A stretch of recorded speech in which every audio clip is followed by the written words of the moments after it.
হ্যাঁ হলে আমাদের রাষ্ট্র ব্যবস্থাতে একটা আমূল পরিবর্তন আসবে। এইটা দীর্ঘ সময় ধরে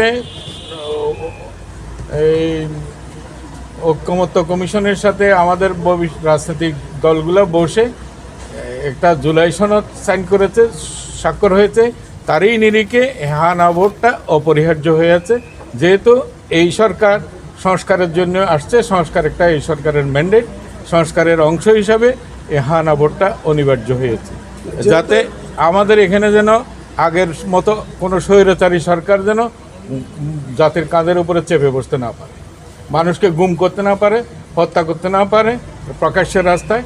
এই ধরনের আর কোনো ধরনের অপরাজনৈতিক শক্তি মানুষের কাঁধের উপরে যেন চেপে বসতে না পারে, একটা দায়বদ্ধ রাষ্ট্র এবং সমাজ আমরা যেন বিনির্মাণ করতে পারি। সেজন্যে হ্যাঁ না ভোটের এবং হ্যাঁ ভোটের জন্য আমরা সরকারিভাবে প্রচারণা চালাচ্ছি।